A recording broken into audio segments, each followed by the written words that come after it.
NDTV पर Helen का interview हो रहा था, वही जो आजकल लेफ्ट लॉबी की फेवरेट बनी हुई है। प्रेस फ्रीडम की बात करके जब उनसे पूछा गया कि आप भारत के बारे में कितना जानती हैं, तो नील बटे सन्नाटा। सिर्फ जवाब आया कि प्रेस फ्रीडम नहीं है, बस यही एक रटी हुई लाइन है। पर जब एंकर ने थोड़ा और जानना चाहा तो उन्होंने कहा कि I love Indian food, butter chicken खाकर भारत विशेषज्ञ बन गई हैं। लेकिन हमारी असली कहानी यहाँ से शुरू नहीं होती।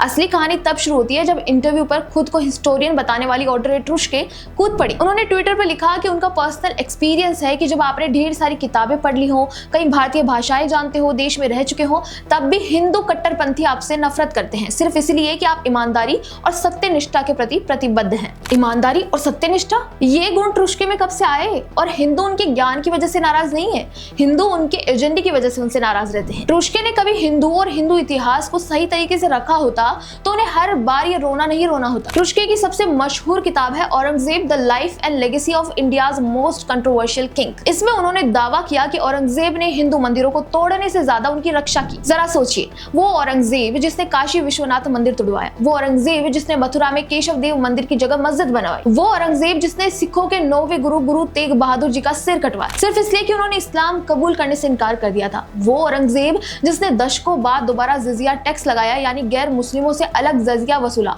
यह कहते हुए कि ये इस्लामी कानून है। और ट्रुस्के कह रही है कि ये आदमी प्रोटेक्टर था। स्कॉलर केशव पिंगली ने इनकी किताब की गहरी पड़ताल भी की थी और लिखा था कि ट्रुस्के का ये दावा एक पहले से चले आ रहे होक्स का नया वर्जन है।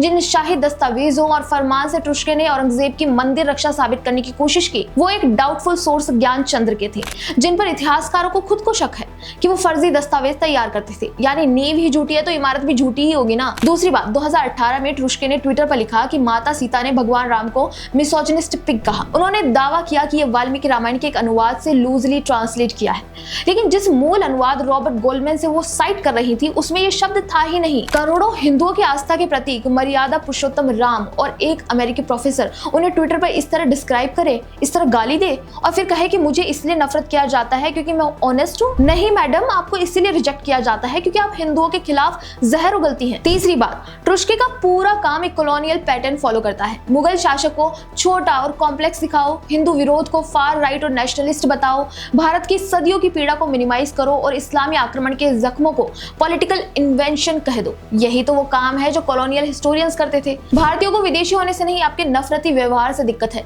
वरना मारियावर्त को देख लीजिए, उनसे तो किसी को कोई प्रॉब्लम नहीं है। मारियावर्त जर्मन मूल की लेखिका है। 1980 में वो ऑस्ट्रेलिया जा रही थी, रास्ते में भारत में रुकी, हरिद्वार में कुंभ मेले में गई, श्री आनंदमयी माँ और देवराहा बाबा जैसे संतों से मिली और फिर कभी वापस नहीं गई। उन्होंने दशकों भारत में रहकर आश्रमों में जीकर सनातन परंपरा को भीतर से समझ कर लिखा। उनकी किताब है थैंक यू इंडिया, जो प्रेम का दस्तावेज है, शोध पत्र नहीं। उन्होंने हिंदुइज्म की गहराई को पहचाना है। उसकी रक्षा में लिखा है, सनातन धर्म को दुनिया के सामने उसी सम्मान के साथ रखा जिसका वो हकदार है। क्या भारत ने उन्हें रिजेक्ट किया? नहीं ना, भारत ने उन्हें सिर माथे लिया, उनके काम को सराहा, उन्हें अपना माना, क्योंकि फर्क नहीं पड़ता कि आप कहां से आए हो, फर्क पड़ता है आपकी इंटेंशन से।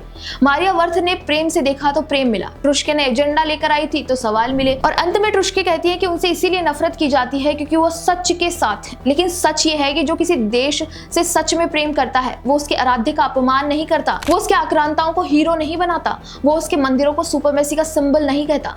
चाकू एक सर्जन के हाथ में भी होता है और एक हमलावर के हाथ में भी। फर्क तो इंटेंशन का है। और ट्रुस्के यहाँ हिंदुओं और हिंदू इतिहास को बदनाम करने ही आई थी। अब भारत जो हजारों साल से सत्य को पहचानता आया है, वो ट्रुस्के का रियल इंटेंशन भी पहचान चुका है। इसीलिए हिंदू उनको नकारते हैं, उन पर विश्वास नहीं करते। और ये फर्क समझने के लिए शायद ऑड्रे ट्रुस्के को अभी और कुछ किताबें पढ़नी होगी, इस बार बिना एजेंडा के। आपका इस बारे में क्या कहना है, हमें कमेंट करके जरूर बताइए। वीडियो पसंद आए तो लाइक शेयर एंड सब्सक्राइब करना ना भूलिए। इसके साथ ही हमारे और भी चैनल्स हैं, वहां भी हमें फॉलो जरूर करें।